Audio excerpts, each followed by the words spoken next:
जय हिंद, जय बिहार। हम बात करते हैं कलंदर समुदाय के लोगों को। कलंदर समाज का काम क्या था। ऐसे देखा जाए तो आदिवासी के रूप में ही कलंदर आते हैं, और एक तरीके से देखा जाए तो जालंधर के इलाके में ये कलंदर एक शहर पड़ता है, जहाँ पे मुसलमानों का एक तरीके से मजार जैसा बोलते हैं ना, मस्जिद जैसा, तो वैसे ही एक पूजनीय जगह है जहाँ पर ये लोग अपना इबादत करते हैं। मुसलमान लोग, ऐसा नहीं है केवल मुसलमान ही जाते हैं, वहां पर हिंदू भी जाता है बहुत सारे। मौका मिलेगा तो हम भी जाएंगे, कभी घूम कर आएंगे वहां पर, तो उसके बारे में आपको बताऊंगा जरूर। तो कलंदर हो गया, 3 कलंदर है ऐसे वो मजार के रूप में देखा जाए तो। अन्यथा आप कलंदर समुदाय की बात कर लेते हैं, तो कलंदर समुदाय से मैं बोलूंगा कि आप अपने देश की जब बात आ जाए ना, तो अपने अधिकारों को भूल जाना उस समय। क्योंकि ये देश रहेगा तो अपना अधिकार रहेगा। ये देश है तो अपना अधिकार है, देश है तो अपना घर है, देश है तो अपनी संपत्ति है। नहीं तो इस देश पे दूसरा किसी कब्जा होगा तो भैया अपनी संपत्ति पर भी दिक्कत हो जाएगा एक न एक दिन। इसलिए हमें इस देश को बचाए रखने के लिए, हमें इस राज्य को बचाए रखने के लिए हमें जरूरत है कि हम देश का साथ दें, अपने राज्य का साथ दें।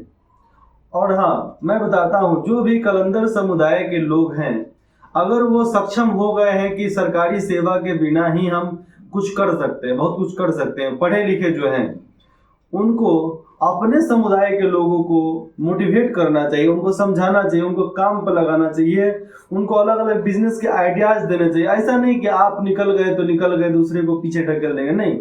आप निकल गए, कोशिश करो कि अपने इलाके से कैसे कितने लोगों को हम बाहर निकाल सकते हैं उस गरीबी से। आप उस गरीबी से बाहर निकालिएगा तो एक जमाने में जब धीरे धीरे धीरे धीरे भविष्य में, आने वाले भविष्य में, आपके समुदाय के, कलंदर समुदाय के लोगों का एक तरीके का भविष्य सुनहरे पन्नों पर लिखा जाएगा। इसलिए आप अपने समुदाय से निकले हो, कलंदर समुदाय से आप निकलकर आप राष्ट्र में, राज्य में कुछ अच्छा कर पाए हो, आप सरकारी सेवा के बिना कुछ कर सकते हो, तो आप इतना कोशिश कीजिएगा कि आप अपने समुदाय वाले लोगों को आगे बढ़ाइएगा। ये मैं आपसे गुजारिश करता हूँ, क्योंकि आप जितना उनको आगे बढ़ाइएगा ना, आप उतना आगे बढ़िएगा। ऐसा नहीं है कि आप किसी को आगे बढ़ाते हैं तो आपके पीठ में छुरा घोंपने का काम करेगा। आप उतना विश्वास ही मत कीजिए, केवल आप उसको मोटिवेट कीजिए, अपने समुदाय वाले लोगों के लिए मोटिवेट कीजिए। इतना मोटिवेट कीजिए कि वो नया व्यापार कर पाए, नया कुछ कर पाए, वो अपने गरीबी रेखा से ऊपर आ पाए। ऐसे सरकार तो बिहार कास्ट लिस्ट 2023 के अनुसार अत्यंत पिछड़ा वर्ग में इसको BC 1 में रखा गया है। 4 नंबर पर आता है अपना कलंदर समुदाय। तो कलंदर समुदाय कोई इतना भी पीछा और पिछड़ा जात नहीं है। हमने पिछड़ा मान लिया है अपने आप को। क्या है? हमने अपने आप को अत्यंत पिछड़ा मान लिया है। मैं खुद, जब मुझे कास्ट सर्टिफिकेट देना पड़ा था किस चीज में, नीट के एग्जाम में, तो मैंने साफ साफ सोचा था कि नहीं, अगर कास्ट के लिए लड़ना है तो हमें कास्ट के लिए खुद पहले परित्याग करना पड़ेगा, खुद छोड़ना पड़ेगा। और जब तक हम नहीं छोड़ सकते, दुनिया को छोड़ने के लिए मजबूर कैसे कर सकते? मजबूर छोड़िए, मैं उनको सलाह भी कैसे दे सकता हूँ कि भैया आप कास्ट का फायदा ना उठाएं, आरक्षण का फायदा नहीं उठाएं। तो सबसे पहले मैंने ये देखा, और अपने दोस्तों में, अपने समुदाय के लोगों में मैं बोलता हूँ कि अगर आप सक्षम हैं कि सरकार के सेवा के बिना आप कुछ कर सकते हैं, खा सकते हैं, पी सकते हैं, नौकरी पा सकते हैं, नौकरी है आपके पास, तो आप उसका फायदा ना उठाएं। और सरकार से मैं विनती करना चाहूंगा कि आप, अगर कोई अपना कास्ट सर्टिफिकेट, जाति प्रमाण पत्र नहीं देना चाहता है तो उससे नहीं ही मांगा जाए, ऑप्शनल के रूप में इसको रखा जाए कि अगर आप डालते हो तो आपका पैसा कम होगा, नहीं डालते हो तो जितना लिस्ट का दाम है, सामान्य का दाम है जनरल कास्ट का, उतना ही आपको भी देना होगा। ये बातें अगर हो जाती है तो मुझे अच्छी बात है, क्योंकि मैं 1400 देता था तो आप 1500 देने का कौन बड़ा सा बात हो जाता था। ये आज के डेट में अगर आप थोड़े से समझदार, थोड़े से पढ़े लिखे हैं, थोड़े से आपके पास बुद्धि है, तो आज के डेट में पैसा कमाना कोई बड़ी भारी बात नहीं होती है। और लोग जो बोलते हैं ना कि पकौड़ा बेचोगे, चाय बेचोगे, आज आप देख सकते हैं कि चाय बेचने वाले के ऊपर फिल्म बन रहा है। चाय बेचने वाला महीना का 1-2 लाख रुपया कमा रहा है। पकौड़ा बेचने वाला 1-1.5 लाख का महीना कमा रहा है। लेकिन हाँ, कमाना अलग बात है, लेकिन उसको बचा कर रखना अलग बात हो जाती है। हम कमा तो लेते हैं लेकिन उस पैसे को बचा कर नहीं रख पाते हैं। यही हमारी गरीबी का कारण है।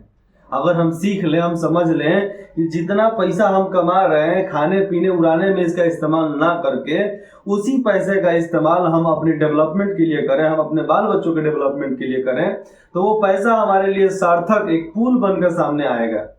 लेकिन अगर हम भटक जाते हैं, अगर हम ये समझते हैं कि ये पैसा किधर कैसे किस तरह चला गया, आप उसको लिख कर रखो, आपको एक अंदाजा रहेगा और उसके अनुसार जब आप खर्च करोगे ना तो आपको एक तरीके से मार्गदर्शन मिल जाएगा, मोटिवेशन मिल जाएगा कि हम ये क्या करने जा रहे हैं।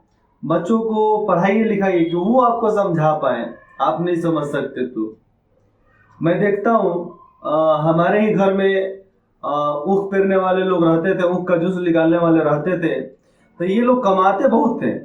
करीबन इन लोग का महीने का 3 आदमी था एक परिवार में, एक आदमी का इनकम करीबन 40,000 के करीब का था, 35 से 40,000, ठीक है। तो 30,000 मान के चलते हैं, तो 30 90,000 हुआ एक परिवार का कमाई, ठीक है। 90,000 आप पूरा मेहनत करते हैं, खा पी कर आपको कितना लगेगा? 20,000 रुपये खर्चा होगा। तो 90,000 में से 20,000 कम कीजिए, 70,000 बचा। आपका जो भी सामान है 20,000 का और लीजिए तो 40,000, ठीक है। तो बचा आपके पास 50,000। अगर आप तारी पीना छोड़ दें, शराब पीना छोड़ दें, गुटखा खाना छोड़ दें, तो आपके पास बहुत ज़्यादा पैसे बच जाएंगे, बहुत ज़्यादा रुपए बच जाएंगे। लेकिन अगर ये बुद्धि ही ना हो अपने पास कि पैसा बचा कर रखना किधर है, सेफ कैसे रहेगा हमारा पैसा, हमारा धन दौलत सेफ कैसे रहेगा, सुरक्षित कैसे रहेगा, तब तक हम कुछ नहीं कर पाएंगे ना। तो सरकार को और अपने किसी भी जाति किसी भी समुदाय के लोग जो आगे निकल पड़े हैं ना, उनको मैं बोलना चाहता हूं कि आप अपने समुदाय वाले लोगों को मोटिवेट जरूर करें, क्योंकि आपके मोटिवेशन से उसका परिवार संवरता है तो जरूर संवरेगा। मैं खुद जो हमारे घर पर रहते थे उनसे मैं 1-1 घंटा 2-2 घंटा मैं बात करता था और रोज बोलता था, मुन्ना भाई अकाउंट खुलवा लो, अकाउंट खुलवा लो, अकाउंट खुलवा लो, अकाउंट खुलवा लो। तब पैन कार्ड नहीं है, पैन कार्ड बनवाओ, आधार कार्ड नहीं, आधार कार्ड बनवाओ, पैन कार्ड बनवाओ, ATM बनवाओ।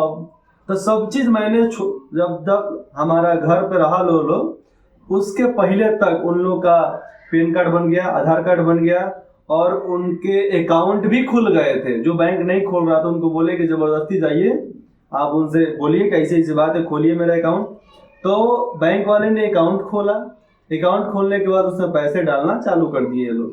अब जो भी ऑनलाइन स्कैनिंग का पैसा जाता है इन लोग के अकाउंट में जाता है। तो लोग जो पेमेंट UPI से जो कर देते हैं, देखो गन्ने का जूस पिए, UPI का सिलेक्ट किए और पैसा डाल दिए, तो बोलते हैं कि उस पैसे को आप निकालो ही नहीं। जो पैसा आपके हाथ में कैश के रूप में है उसी पैसे को आप बाकी लोगों को दो, लेकिन जो पैसे आपके अकाउंट में चले जाते हैं उसको सुरक्षित रहने दो, उसको निकालो नहीं। जब आपको जरूरत लगे कि हाँ इस टाइम हमारी जरूरत है तो उस पैसे का खर्चा आप कर सकते हैं उस समय। तो बोला कि ठीक है।